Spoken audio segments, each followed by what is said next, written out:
Ya, pemirsa, masih bersama saya Aji Semat dan juga Bapak Abdul Rahman, salah satu sekretaris yang ada di Dinas Lingkungan Hidup Kabupaten Tanggamus.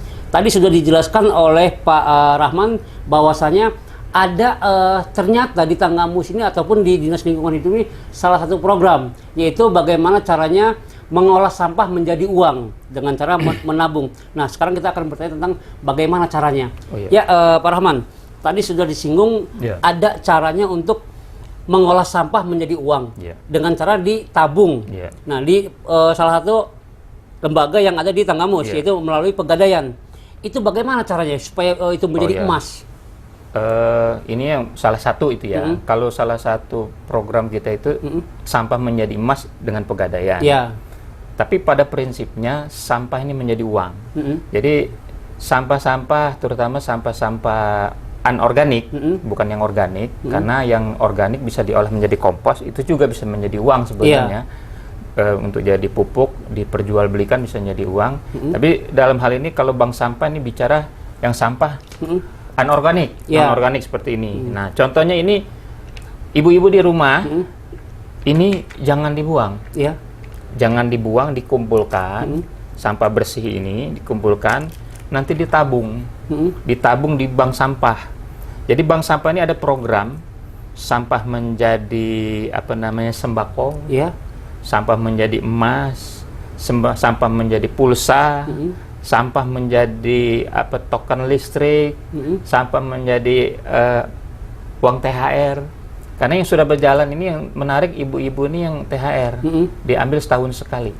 Jadi beberapa hari menjelang Lebaran baru diambil uangnya. Jadi contohnya begini, misalnya ini 1 kilonya 5.000, ya kita nabung mungkin minimal di bank sampah itu 2 kilo, 10.000.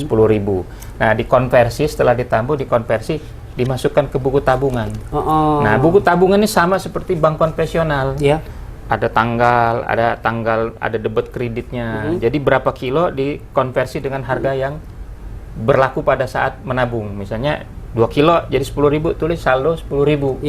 Jadi uangnya 10.000 yang ada di bank sampah, dikonversi. Nah, tergantung yang nabung nasabah ini mau ikut programnya apa, mau ambil sembako mau ambil THR mau ambil uang SPP anak sekolah, bisa 6 bulan sekali nih, tiap SPP 6 bulan, atau mau nabung jadi emas, silakan aja. Yang paling menarik biasanya ibu-ibu ini sembako dan untuk Lebaran. Untuk Lebaran tadi, THR tadi ya? Nggak sengaja, nggak terasa setahun dan nabung, ada 500.000, ada berapa gitu loh, meringankan untuk pada saat mau Lebaran. Oh, seperti itu. Nah, jadi itu sederhananya. Yang bagaimana cara mengumpulkan sampah? Tadi kan banyak nih tempat-tempat ataupun kayak semacam di sini limbah-limbah nih yang mempunyai limbah. Apakah mereka juga itu tergabung ke dalam Dinas Lingkungan Hidup ini dalam satu program itu tadi? Oh, mereka secara tidak langsung ya ikut program. Tapi mereka ini menjadi nasabah salah satu bank sampah yang ada di wilayahnya masing-masing. Oh, seperti itu. Nah, contohnya aja di Kota Agung, udah ada beberapa bank sampah nih. Mungkin bisa saya sebutkan ya, bank sampah Bank Saku Laskar Pelangi ada di Kota Agung.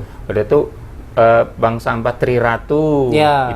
Itu bank sampah yang dikelola anak-anak Ketimus juga, udah merambah kemana-mana. Bahkan sampai ke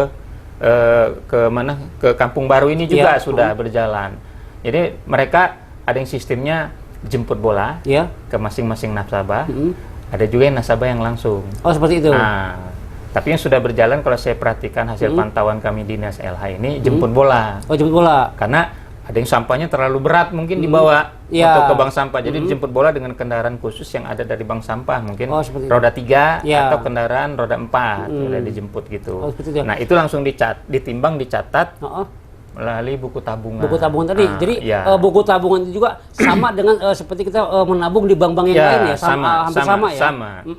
Cuma yang ditabung sampah. Dikonvensi nilainya dengan uang. Nah, terus Pak Rahman, kira-kira nanti itu kan kita bicara masalah bank sampah.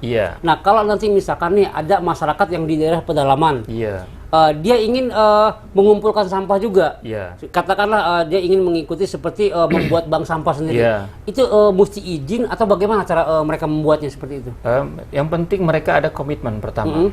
Karena kadang-kadang dibentuk langsung bubar biasanya kalau tidak ada komitmen. Yang penting komitmen pengurus sampahnya dulu, pengelola sampahnya ini. Bisa KSM.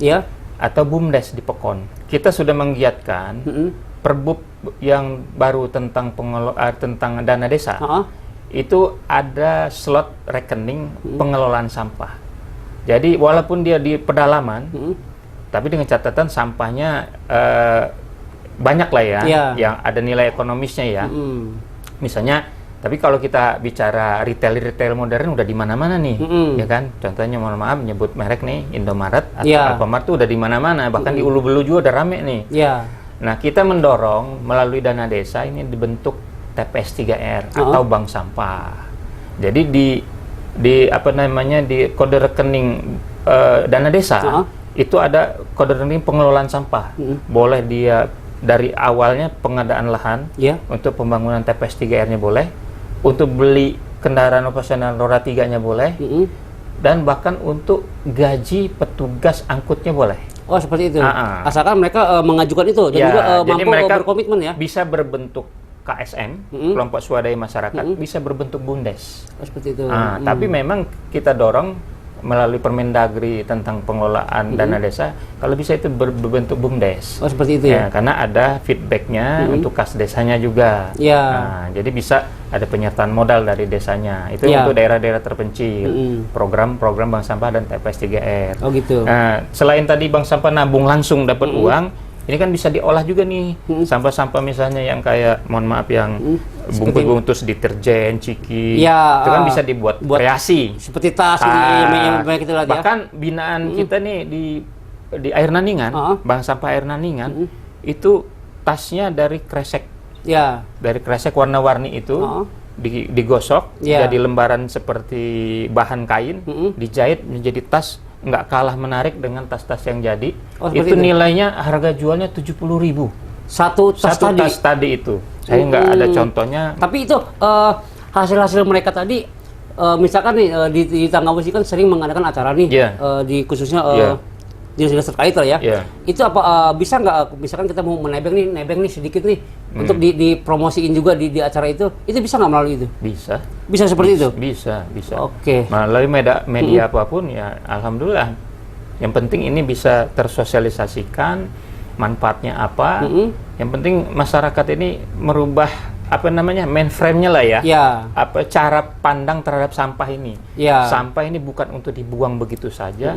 Sampah ini bisa dimanfaatkan. Sampah ini bisa jadi uang, bisa jadi sumber kehidupan. Kalau semua sampah bisa diolah, yang organik dan non organik, sebenarnya sampah ini nggak ada. Sampai ke TPA itu nggak ada sebenarnya. Nah jadi sekarang timbul salah satu pertanyaan tadi. Tadi kan yang sudah dibahas adalah tentang seputar sampah anorganik. Nah, bagaimana cara kita untuk membedakan tentang sampah anorganik dan juga sampah yang organik? Nah, itu bagaimana juga cara untuk kita mengelolanya? Kalau secara fisik anorganik dan organik gampang sih. Yang namanya anorganik itu bukan sampah alam. Bukan sampah alam, anorganik. Contohnya anorganik. Contohnya plastik, kertas, ya kan? Dan beberapa produk lain misalnya Folifoam, ya kan? Pampers apalagi itu bukan anorganik. Yang organik itu dari tumbuh-tumbuhan, sisa-sisa makanan. Nah, tadi kita udah bicara yang anorganik. Kita olah, kita jadikan untuk ditabung, untuk jadi kreasi kerajinan tangan, dan lebih manfaat yang peruntukan yang lain. Nah, yang organik ini selain bisa untuk pupuk, bisa untuk gas metan juga, bisa untuk kita melihara maggot. Ini lebih menarik lagi nih, maggot. Maggot apa? Maggot itu adalah julukannya lalat hitam, pasukan lalat hitam. BSF, Black Soldier Fly. Dia bukan lalat seperti lalat yang sumber penyakit itu, bukan. Jadi lalat ini makan makanan anorganik tadi, dia bertelur jadi larva. Larvanya inilah yang kita manfaatkan. Larvanya ini kalau kita mau seperti ulat kecil, kayak belatung lah, tapi ulat Ini proteinnya tinggi, hampir sama dengan tepung ikan. Jadi ini bisa alternatif untuk makanan ikan, makanan ternak ayam. Oh, seperti itu. Ini makanya saya bilang tadi, kalau ini semua diolah, nggak ada sampah sebenarnya. Betul. Hanya dibutuhkan kesabaran tadi. Ya, ini tadi keuletan sabaran, mungkin melalui media ini, media yang lain, atau karena kami terus terang kalau untuk turun langsung ke lapangan, kami kekurangan orang, personil juga kekurangan untuk mengedukasi. Jadi kami cari cara pilot project yang dimana kita cari orang-orang yang saya pribadi, saya juluki orang gila dalam tanda petik, karena jarang orang yang mau berkecimpung masalah sampah. Kami selain sampah, ada juga masalah yang agak jorok juga nih ya, sedot WC.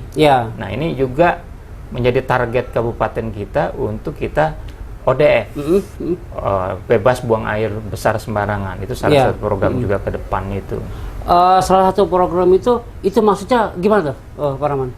Jadi gini, Pekon di Tanggamus ini adalah yang pertama di Lampung yang bebas ODF, yaitu Pekon Campang 3.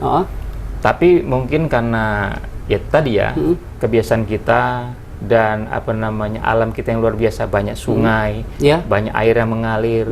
Jadi warga ini masih enggan membuat WC yang ada septic tanknya dengan kebiasaan itu. Nah ini pola ini kita merubah. Kalau anak kita kabupaten tetangga Pringsewu udah berdeklarasi jadi kabupaten ODF, bebas buang air besar sembarangan. Nah kita ini belum. Masih ini kan rentang alam kita luas, kecamatan kita banyak, penduduk kita banyak, ini pelan-pelan ini.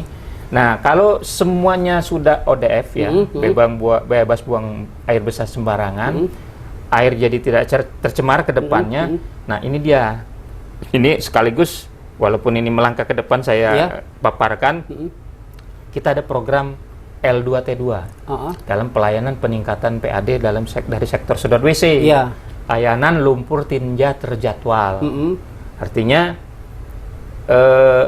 satu Pekon ini udah punya septic tank semua, kita jadwalkan Pekon ini kita sedot semua dalam kurun waktu berapa. Tadi. Nah, mereka bayar retribusi ini sesuai dengan perda yang berlaku. Kita masukkan PAD. Nah, nanti kita jadwalkan 3 tahun atau 4 tahun lagi kita sedot ulang. Oh, seperti itu. Begini jadinya. Kriteria suatu WC itu atau suatu wilayah itu tidak buang air besar sembarangan atau satu rumah lah ya. Itu 3 sampai 4 tahun, maksimal 5 tahun itu udah penuh.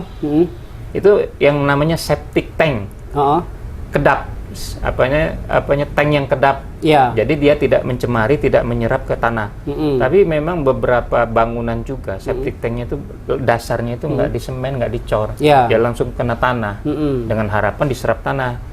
Kita bayangkan kalau ini Jakarta, Jakarta semua rumah septic tank seperti itu nggak kedap, air tanah itu jadi sumber masalah, bibit penyakit. Nah, memang Tanggamus ini masih luas wilayahnya, belum terasa. Tapi kan namanya dinas LH nih, menjaga untuk anak cucu kita. Nah, jadi kita kolaborasi juga dengan dinas-dinas terkait dalam pembuatan izin IMB. Diharuskan rumah-rumah baru itu kedap, septic tanknya kedap. Artinya tertutup sama sekali. Jadi yang keluar itu cuma air limpahan yang sudah tersaring oleh tank yang kedua, itu sudah bersih masuk terserap. Tinggal lumpur tinjanya yang nanti kita sedot. Nah jadi tadi bicara masalah soal septic tank tadi. Nah, jadi supaya pemirsa di rumah ini mengetahui dan juga mereka juga ingin merubah itu tadi, untuk pembuatan septic tank itu sendiri seperti apa sih yang cara bagusnya? Sebenarnya kita ini masalah sanitasi kolaborasi ya dengan dinas-dinas terkait, terutama dinas kesehatan kalau masalah ini. Kami hanya menjalankan setelah pasca. Nah, masalah pembuatan dari nol sampai dia jadi septic tank dan WC yang berseptic tank ini nanti ada koordinasi dengan dinas kesehatan. Oh gitu. Itu mereka ada cetakan tersendiri dari fiber, dicetak langsung di tempat, itu murah.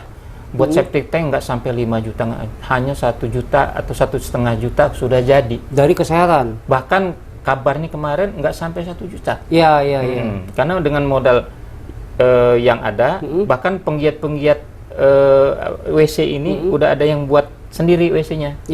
Dengan nilai 50.000 udah ada WC jamban sehat yang udah seperti yang bermerek itu. Nah, jadi dengan dinas kesehatan kita dengan melalui program STBM-nya, sanitasi total berbasis masyarakat. Itu. Jadi dengan salah satu program ini. Mudah-mudahan harapan kita semua masyarakat kita yang khususnya yang ada di Tanggamus memahami dan juga mudah-mudahan mereka juga semua menerapkan untuk setelah mereka melihat acara ini ya. Begitu ya Pak Rahman ya. Ya oke Pak Rahman. Ya pemirsa, makin asik aja obrolan kita di siang hari ini. Jadi nanti kita akan jeda dulu, saat lagi kita akan melihat dulu yang salah satu ini yang mau lewat, apakah yang cantik ataukah yang tampan. Yang pastinya saya yang paling tampan dan Anda yang paling cantik.